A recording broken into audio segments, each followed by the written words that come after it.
Today we are going to talk about a tool called earns and turns.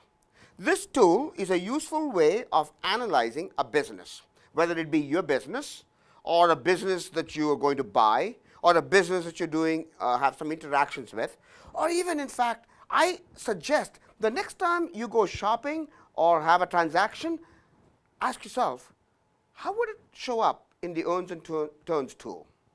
Let me explain what earns and turns are. Earns is the amount of money you earn from the revenue. So earns is the percentage of the revenue that becomes your profit. Turns is the number of times your assets are turned in a year. So earns is the profit divided by revenue.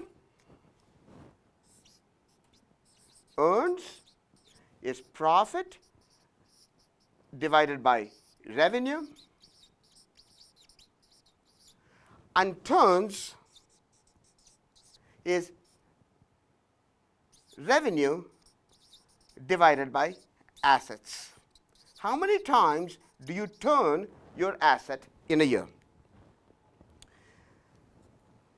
Some businesses have high earns. Some businesses have high turns. So if you look at this as the turns axis and this as the earns axis, some businesses look like this, a rectangle. Small turns, large earns. Some businesses look like this, large turns, small earns. The amount of money you make in the business is the area of the rectangle. Earns times turns. That is the amount of money you make, because you make this much earns this many times. So the area of the rectangle is a representation of the amount of money made. Now, some businesses could look like this, about an equal amount of earns and turns. All three rectangles might have the same area. So from a value perspective, they all produce the same amount of money, but they have very different characteristics. So let's take some examples of companies that operate as each one of these. A high turns, low earns. What kind of a company would that be? That turns their assets very, very quickly, very frequently, but they make very little money on any one transaction. Have you ever wondered why milk at the grocery store is way in the back? People think it's because it forces everybody who wants to buy milk to go all the way down the grocery store to the back of the store so that you will be tempted to buy everything in the aisles on the way. Actually, that's not the case.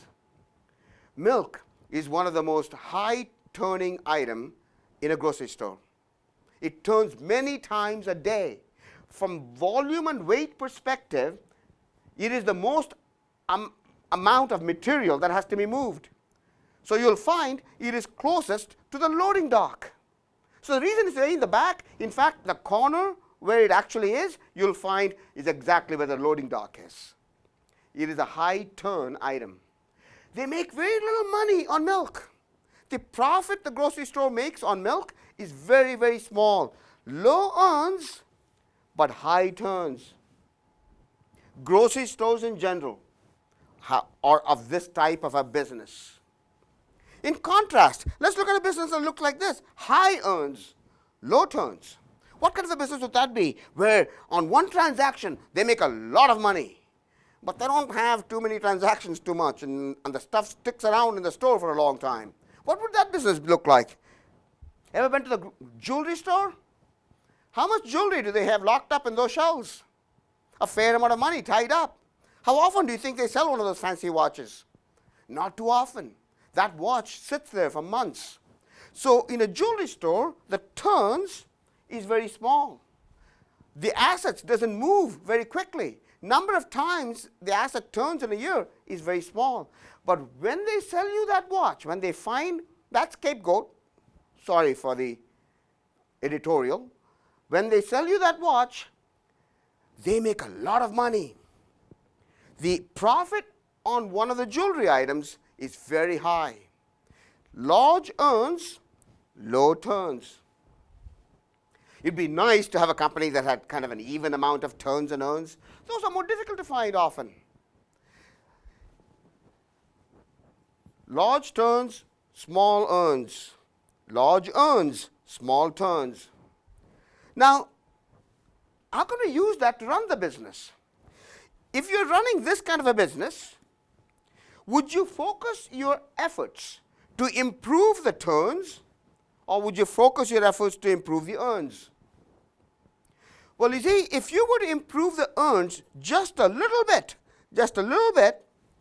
the value of the business grows significantly. In contrast, improving the turns doesn't give you that much extra area. So in this business, you are much better off focusing on increasing earns. Likewise, in this business, in a jewelry store, you are better off trying to find a way to increase turns. So for example, the jewelry store might work hard to have inventory on consignment rather than inventory on stock. This business focuses much more on increasing turns. Mind you now, earns can go negative. Turns will never go negative. So this business doesn't have to worry much because turns will never go negative. But this business, they have to be very careful that if the earns go low and they become negative, all of a sudden you want to minimize turns because now you have a negative area and you're worried that the negative profit is being multiplied so many times. A dangerous business to be in. But most retail businesses of the type of a grocery store or a convenience store are of this type. Ask yourself in your business, do you have a high earns, low turns, or a high turns, low earns? Now those of you who have service-oriented business, you might wonder, gee, I have no inventory. My business is really one of human capital. So in those businesses, you have to ask yourself, what is the total amount of working capital that you have and fixed assets that you have that is stuck in the business? How many times does that turn relative to your revenue? How much profit are you making? So that's how you would get your earns and turns. The profit you're making is earns, and the total amount of working capital and fixed assets that you've got tied up divided into your revenue. Every business should ask itself, what are my earns, what are my turns? And every business should understand, do I have a high earns or high turns? Earns versus turns. Understanding your earns and turns will let you run your business better.